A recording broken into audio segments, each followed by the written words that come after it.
السلام علیکم. وعلیکم کیا دو السلام. صفوں کے درمیان زیادہ فاصلہ ہونے سے نماز نہیں ہوتی؟ اس کا جواب درکار ہے. دو صفوں کے درمیان اگر زیادہ فاصلہ ہو تو زیادہ فاصلے سے کیا مراد ہے یہ بھی آپ نے بیان نہیں فرمایا.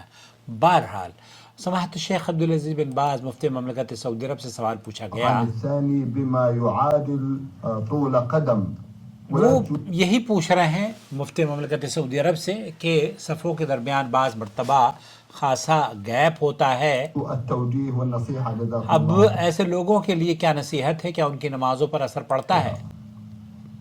الواجب على المسلمين في الصفوف التراص والتقارب ولا يجوز ترك ولا الفرج يجوز ترك الفرج لقول النبي صلى الله عليه وسلم لقول النبي صلى الله عليه وسلم تراصوا تراصوا كان يأمرهم عند الدخول في الصلاة. یہ شیخ عبدالعزیز بن باز رحمۃ اللہ علیہ کی آواز آپ کی خدمت میں پیش کی ہے اس امید پر کہ شیخ فرما رہے ہیں کہ مسلمانوں پر واجب ہے کہ صفوں میں ایک دوسرے کے ساتھ جڑ کر اور قریب ہو کر کھڑے ہوں، اور صفوں میں خلا چھوڑنا جائز نہیں ہے، کیونکہ اللہ کے رسول صلی اللہ علیہ وسلم نے فرمایا تراسو، صفوں کو ملاؤ. صفوں کی درستگی کو نماز کی درستگی سے تعبیر کیا گیا ہے.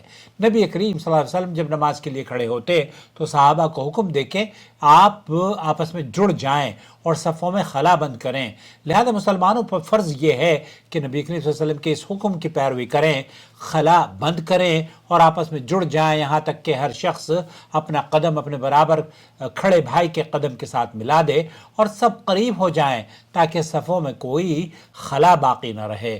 لیکن بعض لوگ یہ غلطی کرتے ہیں کہ پاؤں چپکا کر اتنا پھیل جاتے ہیں کہ پاس والے کو تکلیف ہونے لگتی ہے. تو سنت یہ ہے کہ آدمی سیدھا کھڑا ہو اور نرمی سے اپنے بھائی کو دائیں بائیں جانب کھینچ کر قریب کر لے یہاں تک کہ صف بند ہو جائے اور کسی کو تکلیف نہ ہو.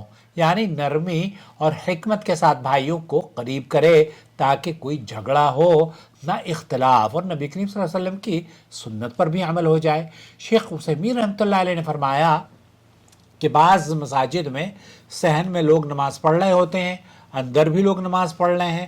اگر سب لوگ وہیں نماز پڑھ رہے ہوں تو اس میں کوئی اشکال نہیں، لیکن اگر کچھ لوگ مسجد کے اندر نماز پڑھ رہے ہیں اور کچھ دوسرے باہر صحن میں نماز پڑھ رہے ہیں تو یہ خلاف سنت ضرور اس عمل کو کہا جائے گا، کیونکہ سنت یہ ہے کہ صفیں قریب قریب ہوں اور امام کے ساتھ ایک ہی جگہ میں ہوں. البتہ اس حالت میں بھی ان کی نماز بہرحال صحیح ہوگی. تو خلاصہ کلام یہ ہوا کہ صفوں کو درست رکھنا چاہیے، صفوں کو قریب قریب رکھنا چاہیے، اور یہی اسلامی تعلیمات ہیں. جو لوگ صحن میں نماز پڑھ رہے ہیں اور کچھ لوگ اندر نماز پڑھ رہے ہیں تو شیخ عثیمین یہ فرما رہے ہیں کہ چونکہ خاصا گیپ ہو گیا ہے تو اس گیپ کی وجہ سے انشاءاللہ تعالیٰ ان کی نمازیں درست ہیں. البتہ یہ سنت کے خلاف عمل ہے کہ آپ اتنی دور صف سے الگ نماز پڑھ رہے ہوں یا آپ کی صف بہت دور آپ نے بنائی ہو. اس کی کوئی اگر شرعی وجہ ہو، شرعی عذر ہو تب تو بات سمجھ میں آتی ہے، کیونکہ کرونا میں آپ نے دیکھا کہ مفتیان اکرام نے فتویٰ بھی دیا کہ آپ دور رہیں.